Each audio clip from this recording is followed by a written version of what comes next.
ராஜயோகம் டிவி நேயர்களுக்கு வணக்கம். நான் உங்கள் அபிநயா. நம்ம ராஜயோகம் டிவியில் தொடர்ந்து ஆன்மீகம் சம்பந்தமாக நிறைய தகவல்களை பார்த்துட்டு வரோம். வழக்கம் போல நம்ம நிகழ்ச்சிக்கு வருகை தந்திருக்கும் ராஜயோகம் புகழ் ராஜயோகம் டாக்டர் கே ராம் சார் அவர்களை வரவேற்கலாம். வணக்கம் சார். வணக்கம் சார். இப்போ பார்த்தோம் அப்படின்னா நீங்களே நிறைய இடத்துல சொல்லியிருக்கீங்க, ஒவ்வொரு நாளுக்கும் பிறக்கிறவங்களுக்கு ஒரு குணம் இருக்குது அப்படின்னு நிறைய இடத்துல பதிவு பண்ணியிருக்கீங்க. அதே மாதிரி இப்போ ஆடி மாதத்தில் பிறந்தவங்களுக்கு என்ன மாதிரியான குணநலன்கள்லாம் இருக்கும் சார்? பொதுவாகவே வார கிழமையில் இந்த கிழமை பிறந்தா இந்த மாதிரியான குண அமைப்பு இருக்கும் அப்படிங்கிறத சொல்லியிருக்கிறோம். அதே மாதிரி இந்த தேதியில் பிறந்தா இந்த மாதிரியான அமைப்பு இருக்குங்கிற விஷயத்த சொல்லியிருக்கிறோம். அதே மாதிரி இந்த திதியில் பிறந்தா அவங்க விதி எப்படி இருக்குங்கிற விஷயத்த நம்ம நிகழ்ச்சியில் சொல்லியிருக்கிறோம். அதே மாதிரி ஒருவருடைய பிறப்பு எண் அப்படிங்கிறதுக்கு மேலே விதியன் சம்மந்தப்பட்ட விஷயங்களில் பிறந்தாங்கன்னா எந்த மாதிரி இருக்குங்க சொல்லிக்கிறோம். இது எல்லாவற்றுக்கும் மேலே தமிழ் வருடம் 60 வருடங்களில் எந்த வருஷத்தில் பிறந்தவங்களுக்கு எந்தெந்த மாதிரியான வாழ்க்கையில் முன்னேற்றம் அல்லது எந்தெந்த மாதிரியான யோகம் அப்படிங்கிறத விழாவாரியாக நம்ம நிகழ்ச்சியில் சொல்லியிருக்கிறோம். அப்படிங்கிறது உண்மைதான். அந்த வகையில் பார்க்கும் பொழுது தமிழ் மாதத்தில் 12 மாதங்கள் இருந்தால் கூட ஆடி மாதத்தில் பிறந்தவர்களுக்கு எந்த மாதிரியான குண அமைப்பு அல்லது எந்த மாதிரியான வாழ்வியல் அப்படிங்கிற விஷயத்தை எடுத்து பார்த்தோம் அப்படின்னா, ஆடி மாதம் அப்படிங்கிறது கோடி கோடியாக பணம் சம்பாதிக்கக்கூடிய வாய்ப்பு அப்படிங்கிறது நிச்சயமாக இருக்கும். ஆனால் அதற்கு முன்னாடி ஆடி மாதத்தில் பிறந்தவங்களுக்கு தேடி தேடி வில்லங்கம் வரும் அப்படிங்கிறது மறுக்க முடியாத உண்மையாக இருந்துகிட்டு இருக்குது. கோடி கோடியாக பணம் சம்பாதிக்கிறதுக்கு முன்னாடி தேடி தேடி வீடு வாசல் தேடி வில்லங்கம் வரக்கூடிய அமைப்பு ஆடி மாதத்தில் பிறந்தவங்களுக்கு அதிகமாக வந்துட்டு இருக்குது. தேவையான விஷயங்களில் மூக்க நுழைக்கிறோம் அப்படிங்கிறத விட தேவையில்லாத விஷயங்களில் கூட மூக்க நுழைக்கக்கூடிய ஒரு சூழல் ஆடி மாதத்தில் பிறந்தவங்களுக்கு அதிகமாக இருக்கும். எந்த ஒரு விஷயமாக இருந்தாலும் அந்த விஷயத்தை கற்றுக்கணும், அந்த விஷயத்தை ஆழமாக தெரிஞ்சுக்கிற ஆர்வம் அதிகமாக இருக்கிறதுனால இவங்களுக்கு தேவையில்லாத சின்ன சின்ன பழி அல்லது வீண் பலிகள் வரும் அப்படிங்கிறது உண்மையாக இருந்துகிட்டு இருக்குது. ஆடி மாதம் பிறந்ததில் பெண் குழந்தை பிறந்ததுன்னா அப்படின்னாலே குடும்பத்தில் ஒரு சில சிக்கல்களை கொடுத்து அதுக்கப்புறம் தான் சிறப்புகளை கொடுக்கும் அப்படிங்கிறது மாத தேவதையினுடைய விதியாக இருந்துகிட்டு இருக்குது. அதில் ஆண் குழந்தை பிறந்ததுன்னு வைங்களே சொல்ல முடியாத சோதனைகளை கொடுக்கும். யாருக்கு? அந்த தகப்பனாருக்கு. ஆண் குழந்தை ஆடி மாதம் பிறந்தது அப்படின்னா அந்த குழந்தையுடைய பிதாவன் என்று சொல்லக்கூடிய அப்பாவுக்கு தேவையில்லாத தப்பு கணக்கு, தேவையில்லாத பொருள் விரயம், தேவையில்லாத நஷ்டம், தேவையில்லாத அவமானம், தேவையில்லாத ராஜ தண்டனை சம்மந்தப்பட்ட விஷயங்களில் ஈடுபடக்கூடிய ஒரு சூழலை நிச்சயமாக கொடுக்கும் அப்படிங்கிறது உண்மை. நாம் கம்முன்னு இருந்தால் கூட நம்மளை தேடி தேவையில்லாத அவமானம். உலகத்தில் எவ்வளவோ கோடி பேர் நல்லவங்க இருந்தால் கூட அதில் கெட்டவங்களை மட்டுமே சந்திக்கக்கூடிய ஒரு அமைப்பை கொடுக்கக்கூடியது இந்த ஆடி மாதம் வந்துட்டு இருக்குது. இதில் குறிப்பாக ஆடி மாதம் முதல் 18 தேதி வருது இல்லையா, ஆடி பெருக்கு என்று சொல்லக்கூடிய முதல் 18 தேதிக்குள்ளே பிறக்கிற ஆணாக இருந்தாலும் பெண்ணாக இருந்தாலும் அந்த குடும்பத்தில் அலைச்சல் அல்லது அவமானம் அப்படிங்கிறது அதிகமாக வந்துட்டு இருக்கும். அதுவே ஆடி மாதம் 18ஆம் தேதிக்கு மேலே பிறந்ததுன்னு வைங்களே, என்னதான் அலைச்சல் இருந்தாலும் என்னதான் கஷ்டம் இருந்தாலும் ஓரளவு அதிர்ஷ்டம் அப்படிங்கிற விஷயத்தை கொடுக்கும். அந்த அதிர்ஷ்டத்தை கூட பார்த்தீங்க அப்படின்னா அந்த குழந்தை வளர்ந்து அந்த குழந்தைக்கு 26 வயசு ஆகும் பொழுது, அதாவது வாலிப வயசை கடந்து 26 வயசுக்கு மேலே ஆகும் பொழுது அந்த குழந்தை அழுங்காமல் குலுங்காமல் வாழ்க்கை நடத்தக்கூடிய பாக்கியங்களை ஒரு யோகமாகவே கொடுக்கும். ஆனால் அந்த பையனோ அல்லது பெண்ணுக்கோ 26 வயசு ஆக வரைக்கும் அவங்க அப்பாவுக்கு அலங்கோலமான சிக்கல்களை கொடுக்கும், தேவையில்லாத அவமானமாக கொடுக்கும். அழுங்காமல் குலுங்காமல் பையன் பிள்ளைங்க நல்லா இருந்தால் கூட இந்த அவமானத்தோடு வாழக்கூடிய ஒரு சூழலை அப்பாவுக்கு கொடுக்குது அப்படிங்கிறத நம்ம மறுக்க முடியாது. எதற்காக சொல்கிறோம் அப்படின்னா, நிகழ்ச்சியை பார்க்குற உங்களை திருப்திப்படுத்துறதுக்காகவோ அல்லது உங்களை ஆறுதல் படுத்துறதுக்காகவோ மாத விதிகளுக்கு மாறாக பொய் சொல்ல முடியாதுங்கிற விஷயத்தையும் இந்த நேரத்தில் மனசார சொல்ல கடமைப்பட்டிருக்கிறேன்.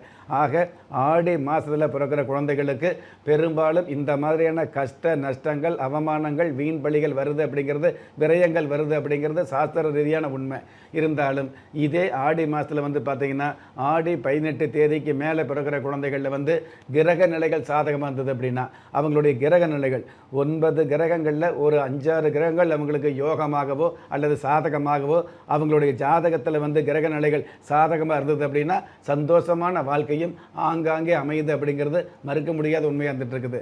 ஆடி மாதம் மட்டுமல்ல, அஷ்டமி திதியில் பிறந்தவங்க கூட கஷ்டம் இல்லாமல் மிகப்பெரிய கௌரவமாக வாழ்கிறாங்க அப்படிங்கிறத அயல்நாட்டு பயணங்கள் மூலமாக பெரிய பெரிய விஐபி அல்லது விவிஐபி ஜாதகத்தை பார்க்கும் பொழுது நான் தெரிஞ்சுக்க முடியுது.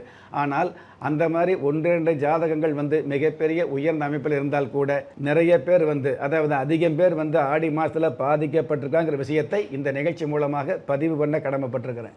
சார், இப்போ நீங்கள் சொன்ன எல்லாமே அப்படியே உண்மை சார். ஏன்னா என் வீட்டில் என் தங்கச்சி ஆடி மாதம் 15ஆம் தேதி, என்னோட அப்பா இல்லவே இல்லை.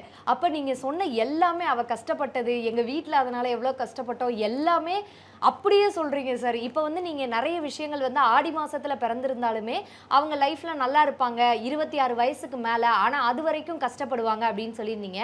அப்ப இதுக்கு வந்து ஏதாவது வழிபாடுகள் இல்ல நம்ம குலதெய்வ விருட்சம் அந்த மாதிரி ஏதாவது இருக்கா சார்?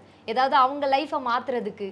பொதுவாகவே நிகழ்ச்சியில் வந்து நான் ஒரு சில கருத்துக்கள் சொல்கிறேன் அப்படிங்கிறத விட சாஸ்திர ரீதியான சொன்ன கருத்துக்களை சந்தேகம் இல்லாமல் எடுத்து சொல்கிறேன் அப்படிங்கிறது தான் உண்மை.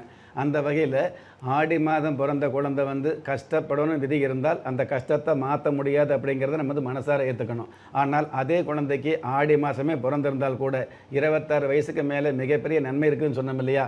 26 வயசுக்கு மேலே வரக்கூடிய நன்மைகளை, அதாவது நன்மை அப்படிங்கிறது அவங்க ஜாதகத்தில் உண்மையாக இருக்கிறதுனால அந்த 26 வயசுக்கு மேலே வரக்கூடிய நன்மைகளை 26 வயசுக்கு முன்னதாகவே நம்ம ஓரளவு பயன்படுத்திக்க முடியும், அல்லது வருகிற கஷ்ட நஷ்டங்களில் தற்காத்துக்க முடியும், அல்லது வருகிற அவமானங்களை அப்புறப்படுத்த முடியும் அப்படிங்கிறது தான் ஆன்மீக உண்மை. என்னை பொறுத்தளவுக்கு ஆடி மாதமோ அல்லது நவகிரக சம்பந்தப்பட்ட விஷயங்களோ அல்லது வேறு வகையான பிறந்த தேதியோ இது எல்லாமே ஏருக்கு மாறாக இருந்தால் கூட நமக்கு எதிர்மறையான யதார்த்தமான நல்ல பலன்களை கொடுக்கக்கூடிய அமைப்பு இதற்கு மேலான ஆன்மீகத்துக்கு இருக்குது அப்படிங்கிறத சிறப்பு. அந்த ஆன்மீக சம்பந்தப்பட்ட விஷயங்களை வந்து முறை தவறாமல் நெறி தவறாமல் கடைபிடித்த குலதெய்வ விருட்சம் அப்படிங்கிறது, அதாவது குலதெய்வ சம்பந்தப்பட்ட விஷயங்களுக்கு உண்டான பூஜை புனஸ்காரங்கள் செய்யப்பட்ட குலதெய்வ விருட்சம் உங்களுடைய குடும்பத்தை காப்பாற்றும். அது மட்டுமல்ல, இந்த குலதெய்வ விருட்சம் அப்படிங்கிறது ஆடி மாதத்தும் அப்படிங்கிற அமைப்பில் வந்து மாத தேவதை இருக்கும் இல்லையா? ஆடி மாதம் 31 தேதி வரைக்கும் எந்த குழந்தை பிறந்தாலும் அந்த 31 தேதி வரைக்கும் பிறந்த எல்லா குழந்தைகளும் ஒரே மாதிரியான வாழ்க்கை வாழாது.